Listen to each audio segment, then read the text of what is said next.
तर मी पंजाब डक राज्यातल्या सर्व शेतकऱ्यांना सांगू इच्छितो की राज्यात बऱ्याच ठिकाणी म्हणजे पश्चिम महाराष्ट्राकडे पावसाला सुरुवात होणार आहे, म्हणून हा अंदाज लक्षात यायचा.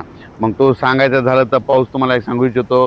अहिल्यानगर जिल्हा, पुणे जिल्हा, नाशिक जिल्हा, त्याच्यानंतर कोकणपट्टी, घाटमाता, त्याच्यानंतर महाबळेश्वर, सातारा, सांगली, सोलापूर, कोल्हापूर, त्याच्यानंतर लातूर, बीड, धाराशिव, परभणी, जालना, संभाजीनगर ह्या पट्ट्यामध्ये आज म्हणजे सांगायचं झालं तर 13, 14, 15च्या दरम्यान म्हणजे पाऊस येणार आहे, म्हणून हा अंदाज लक्षात यायचा.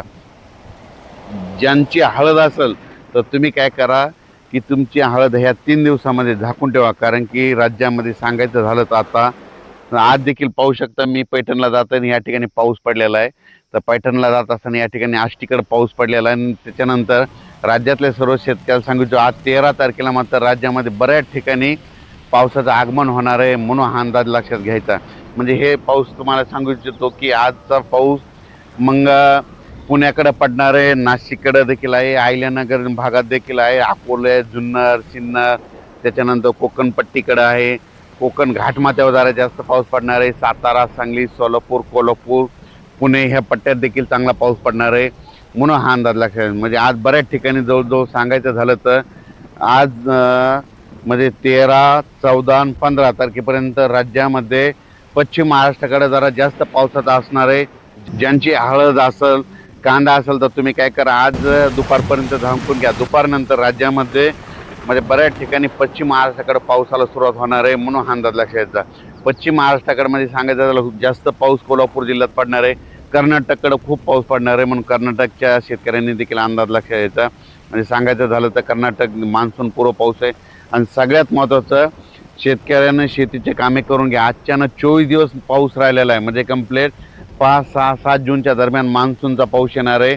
म्हणजे मान्सून जवळ फक्त मान्सूनचा पाऊस यायला 24 दिवस राहिलेत, म्हणून शेतकऱ्यांनी शेतीचे कामे करून घ्यावी, म्हणून हे देखील लक्षात यायचं.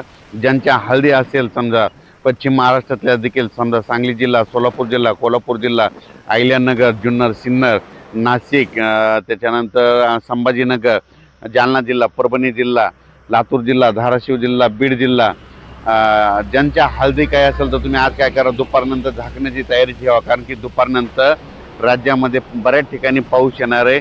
सर्वदूर नाही पडणार, फक्त विखुरलेल्या स्वरूपाचा हे अवकाळी पाऊस असतो. आणि सगळ्यात महत्त्वाचं 15 मे ते 30 मेच्या दरम्यान ज्या भागात जास्त पाऊस पडला पावसाळ्यात त्या भागात मात्र जास्त पाऊस पडतो. एक सगळ्यात उदाहरण सांगतो. 15 मे ते 30 मे दरम्यान आता ही आष्टी भाग आहे, ह्या आष्टीला पाऊस पडला बघा, इथं हे पाहू शकता. तर येणाऱ्या पावसाळ्यात इथं दररोज पाऊस येणार, आणि जर एखाद्या दिवशी इथं बाजूला एखाद्या गावाला नाही पडला तर येणाऱ्या पावसाळ्यात त्या गावाला सोडून देणार, म्हणून हे लक्षात यायचं. 15 मे ते 30 मे दरम्यान पडलेला पाऊस निर्णायक असतो, म्हणून हे देखील लक्षात यायचं. म्हणून राज्यातल्या सर्व शेतकऱ्यांनी हा अंदाज लक्षात यायचा. पाऊस जवळ आलेला आहे, शेतीचे कामे करून घ्या. फक्त 24 दिवसात पाऊस राहिला आहे, म्हणून हे अंदाज लक्षात यायचा. मान्सून उद्या 16 किंवा 17 तारखेला अंदमान बेटावर दस्तक देणार आहे, त्याच्यामुळं यावर्षी लवकर पाऊस येऊ शकतो, म्हणून हे देखील सर्व शेतकऱ्यांनी लक्षात यायचं. अचानक वातावरणात बदल झाला तर लगेच एक मेसेज दिला जाईल. धन्यवाद.